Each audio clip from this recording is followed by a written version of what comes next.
இயேசுவில் அன்புமிக்க சகோதர சகோதரிகளே,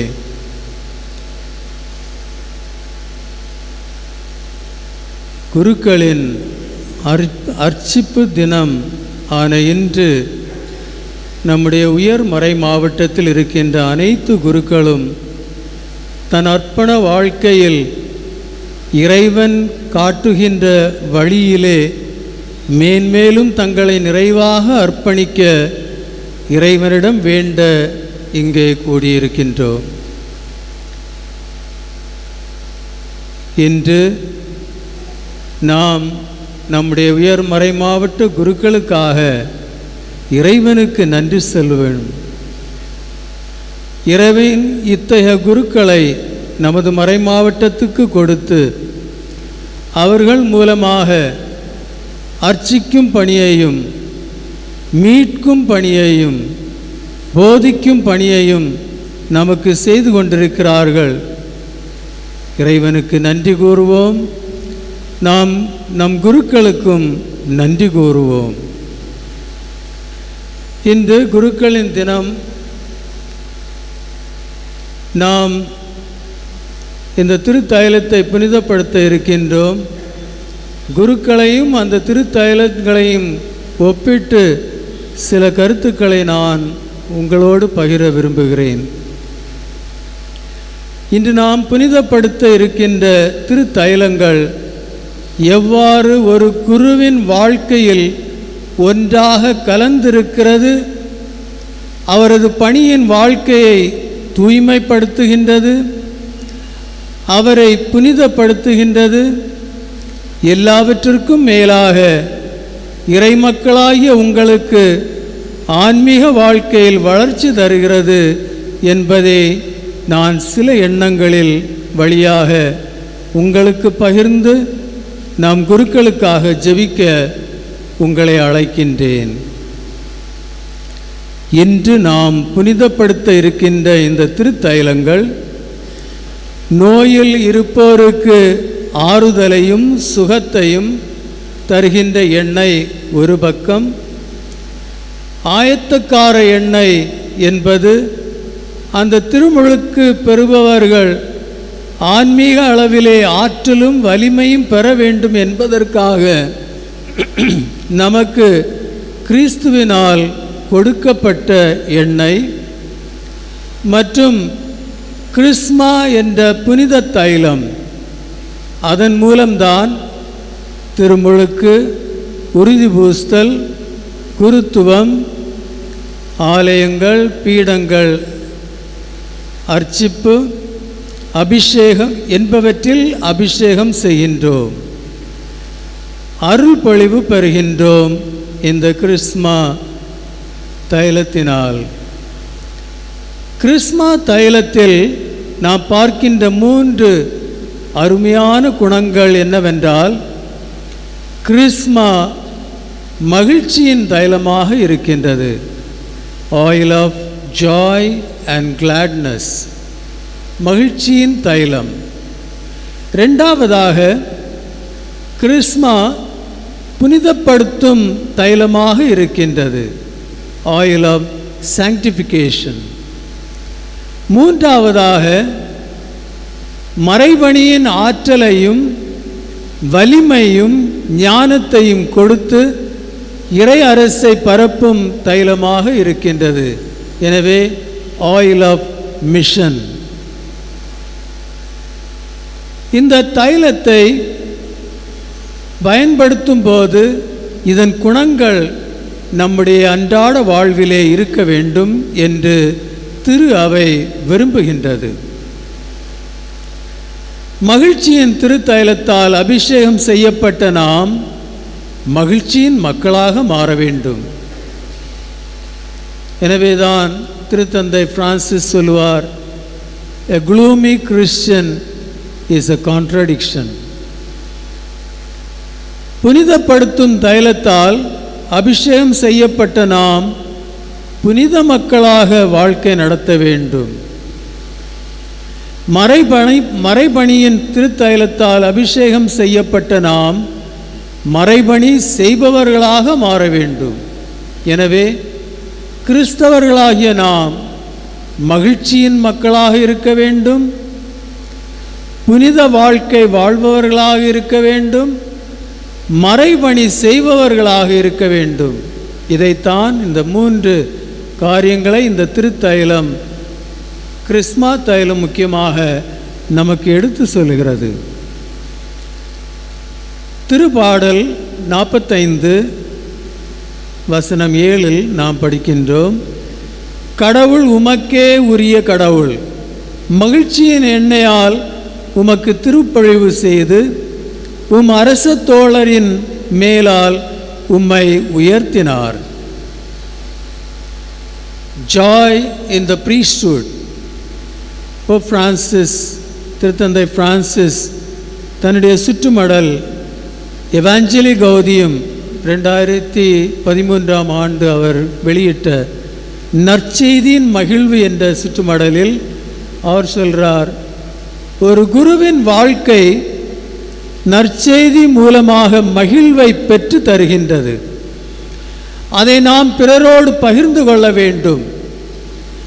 அவர் யாருக்காக அனுப்பப்படுகின்றாரோ அவர்களுக்காக அவர் மகிழ்ச்சியின் நற்செய்தியை கொடுக்க வேண்டும்.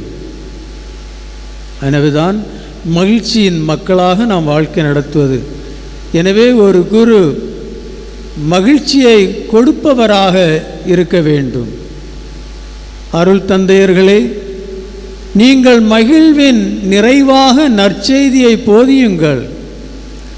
மகிழ்ச்சியின் மக்களாக மாற வேண்டும், மகிழ்ச்சியின் காரணராக மாற வேண்டும், மகிழ்ச்சியை தன்மையாக மாற்ற வேண்டும்.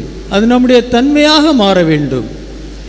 இறை மகிழ்ச்சியாக பிரதிபலிப்பதுதான் நமக்கு முக்கியம்.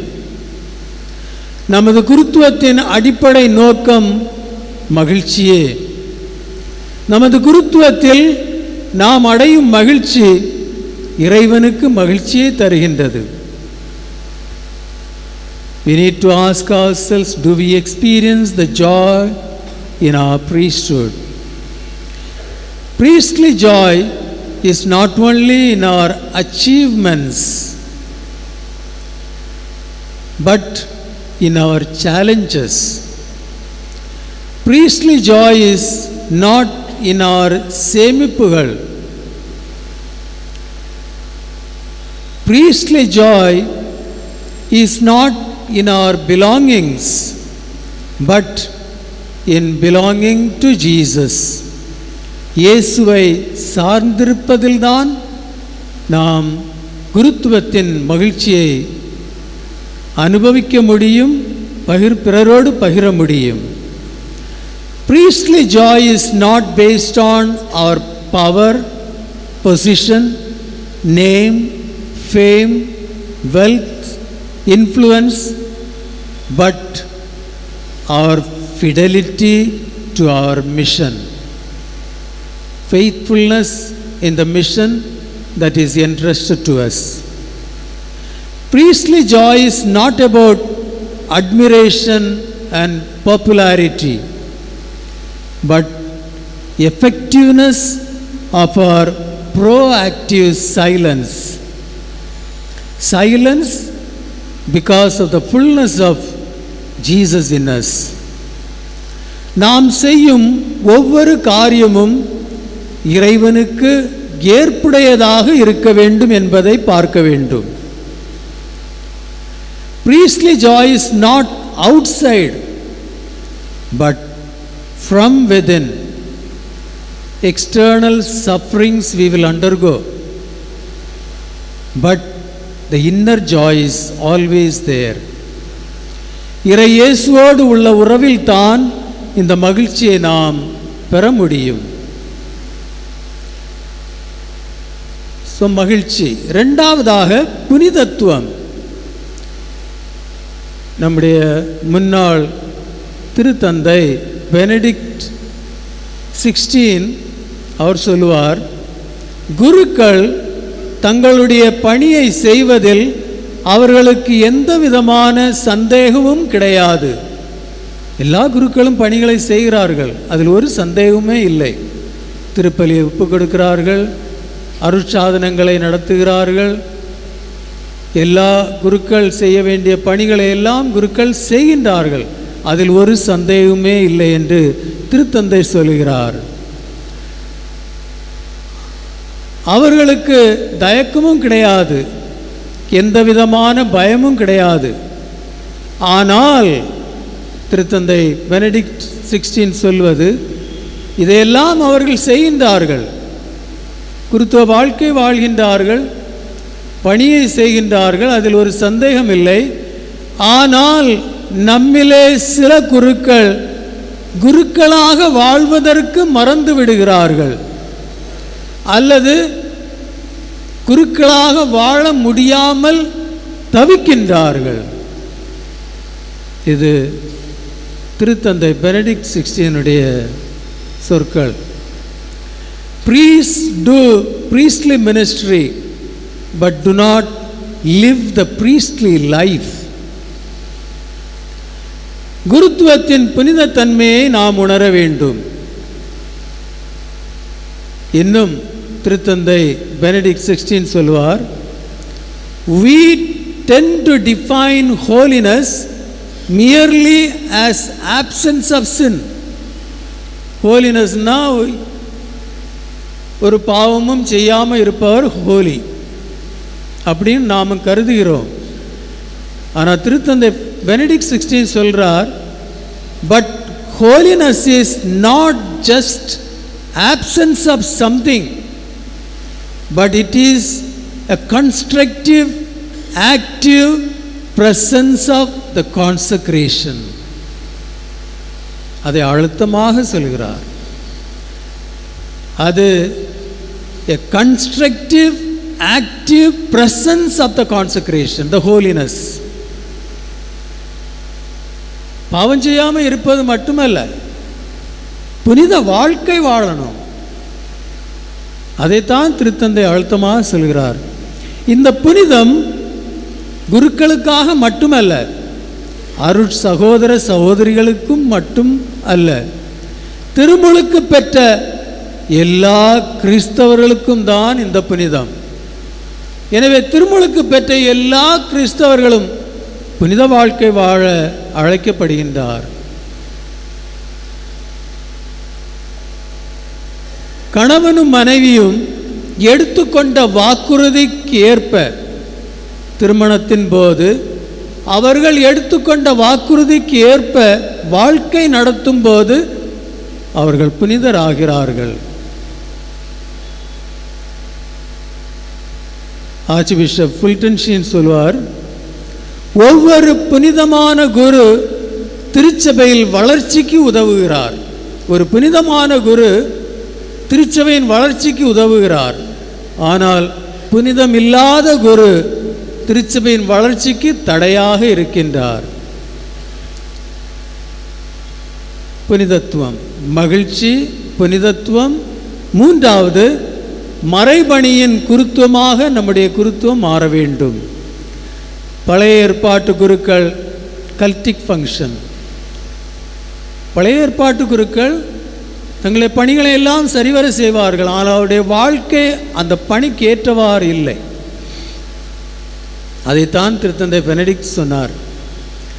அதை தான் இன்று பழைய ஏற்பாட்டு குருக்கள் கல்டிக் பிரீஸ்ட்ஹுட், அது ஏதோ அவருடைய டியூட்டியை ஃபுல்ஃபில்மெண்ட் செய்வது தான். ஆனால் புதிய ஏற்பாட்டு குருக்கள் விக்டிம் பிரீஸ்ட்ஹுட்.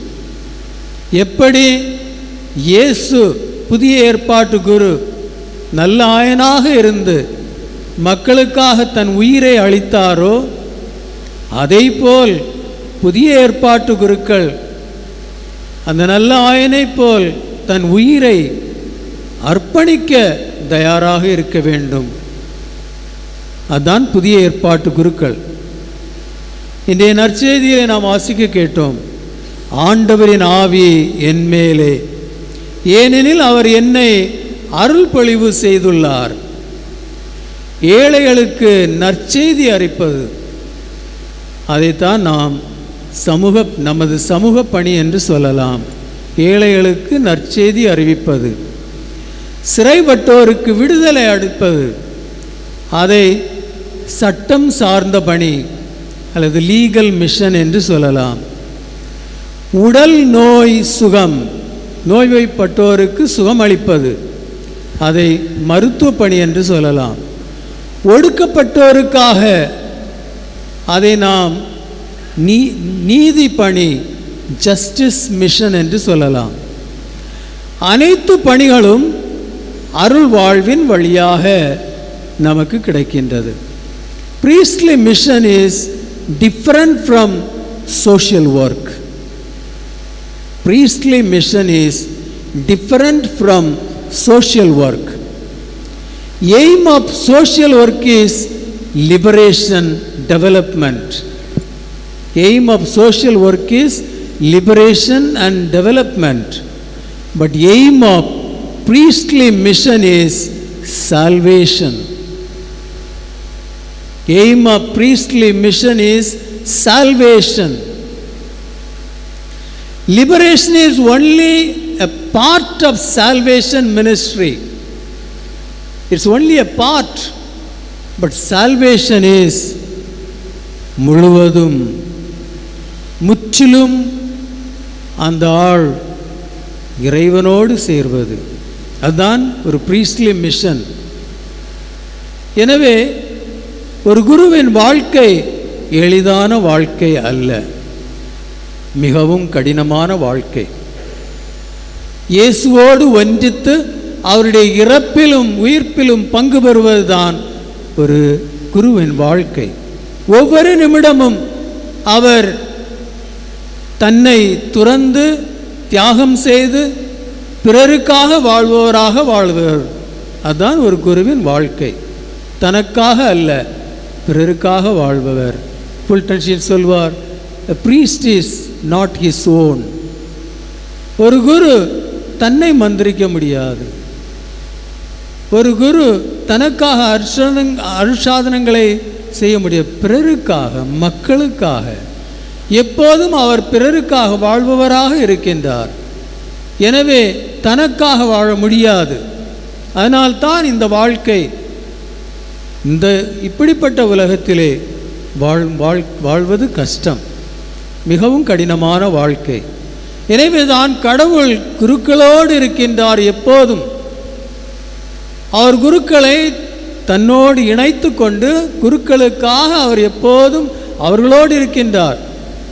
திருத்தந்தையிடம் யோவான் நற்செய்தி அதிகாரம் 17, த ஹை பிரீஸ்ட்லி பிரேயர், அவர் தன் தந்தையிடம் ஜெபிக்கும்போது எப்படி ஜெபிக்கிறார்? தந்தையே, நான் இவர்களுக்காக ஜெபிக்கவில்லை, ஆனால் தேர்ந்து கொண்டவர்களுக்காக மட்டும் நான் ஜெபிக்கிறேன்.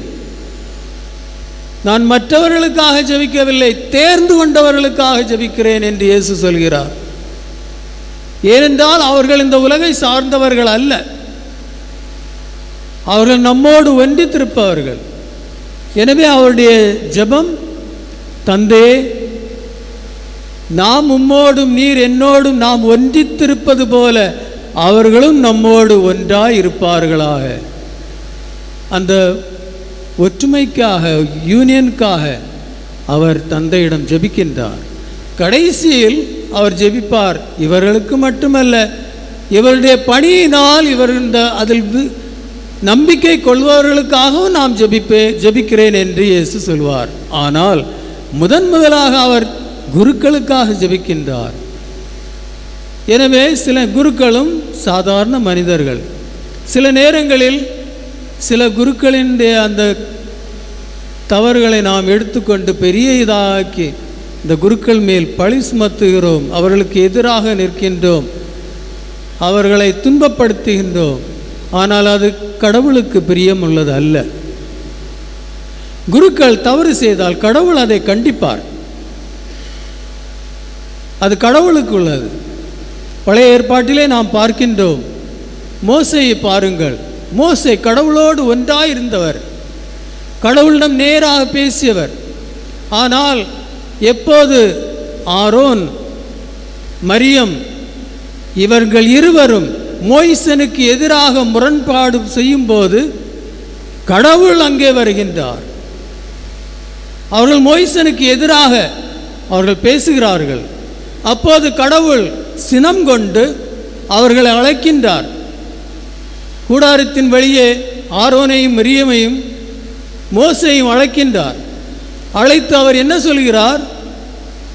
நீ என்னுடைய தோழன், என்னோடு இருப்பவன், என்னோடு பேசுபவன், அவரை பற்றி நீங்கள் எப்படி சொல்லலாம் என்று அவர் கேள்வி கேட்கிறார். நீங்கள் எப்படி அவரை இழிவுபடுத்தலாம் என்று. அவர் என்னுடையவர், என்னோடு இருப்பவர், என்னோடு பேசுபவர், நீங்கள் அவரை எப்படி இழிவுபடுத்தலாம் என்று அவர்களை அவர் கேட்கின்றார். அதன் பிறகு அவர்களை சபிக்கின்றார். அதனால் தான் மிரியம் தொழுநோயால் அவளுடைய உடம்பு முழுவதும் தொழுநோயால் அவர் பாதிக்கப்படுகிறாள். அன்பார்ந்த சகோதர சகோதரிகளே, ஒரு குரு தப்பு செய்யலாம், அதை கடவுள் கேட்பார். ஆனால் ஏதாவது மனிதர்கள் அதை எடுத்து அவருக்கு எதிராக செய்யும் போது கடவுள் அவர் முன்னால் வந்து நிற்பார். ஏனென்றால் குருக்கள் கடவுளால் தேர்ந்தெடுக்கப்பட்டவர், அவரால் புனிதமாக்கப்பட்டவர்கள். அவருடைய இடத்தை எடுத்து அவருடைய வாழ்க்கையை வாழ்ந்து அவருடைய பணியை செய்பவர்களாக இருக்கின்றார்கள் குருக்கள். எனவே நாம் குருக்களை பற்றி அவதூறு செய்யும் போது, குருக்களை பற்றி இழிவாக பேசும்போது, குருக்களை மதிக்காமல் இருக்கும்போது நாம் இறைவனின் சினத்திற்கு ஆளாவோம். அதையும் நாம் இன்று உணர வேண்டும். இன்று குருக்களின் தினம். எனவே குருக்களுக்காக நாம் ஜெபிக்க வேண்டும். இப்படிப்பட்ட ஒரு கடுமையான வாழ்க்கை அவர்கள் எடுத்துக்கொண்டு செய்கிறார்கள். நாம் அவர்களுக்காக ஜெபித்து அவர்களுக்கு உறுதுணையாக இருக்க வேண்டும். அவர்கள் ஏதாவது தப்பு செய்தால் அன்போடு அவர்களிடம் சொல்லி பார்க்க வேண்டும். நாம் அவர்களுக்கு எதிராக ஏதாவது நடவடிக்கை எடுக்கும்போது கடவுள் உங்கள் மேல் நடவடிக்கை எடுப்பார். அது நிச்சயம், அது இறை வார்த்தை. எனவே இதை உணர வேண்டும். நாம் குருக்களை மதித்து குருக்களுக்காக ஜெபித்து அவர்களுக்கு உறுதுணையாக இருக்க வேண்டும். அப்போது நமக்கு இறைவனின் அருள் கிடைக்கும். நாம் இறைவனால் ஆசீர்வதிக்கப்பட்டவர்களாக மாறுவோம். இல்லை என்றால் இறைவனால் சபிக்கப்பட்டவர்களாக நாம் மாறுவோம். இதை நாம் உணர்ந்து குருக்களுக்காக ஜெபித்து குருக்களை மதித்து அவர்களுக்காக எப்போதும் உறுதுணையாக இருந்து இந்த திரு அவையின் பணியை நல்ல முறையில் செய்ய எப்போதும் அவர்களோடு ஒன்றித்திருந்து நாம் செயல்பட முன்வர வேண்டும் என்று நாம் குருக்கள் தினத்தை கொண்டாடுகின்றோம். நம்முடைய உயர்மறை மாவட்டத்தின் எல்லா குருக்களுக்காகவும் நாம் ஜெபிப்போம். அவர்களுக்காக இறைவனிடம் வேண்டுவோம். ஒவ்வொரு நாளும் நம்முடைய எல்லா முக்கியமாக பங்குகளில் பங்கு தந்தையர்களுக்காக நாம் திருப்பலி ஒப்பு கொடுக்க வருகின்றோம்.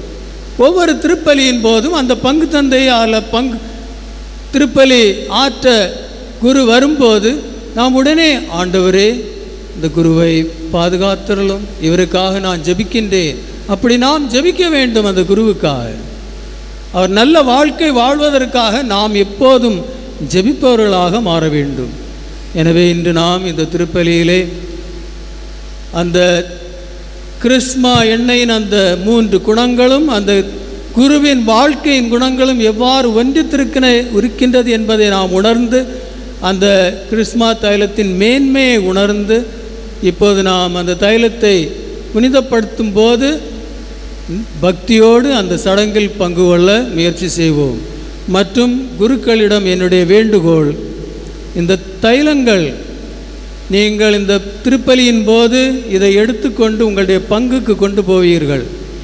இதை இந்த sanctuary one portion you must keep it properly with decorum.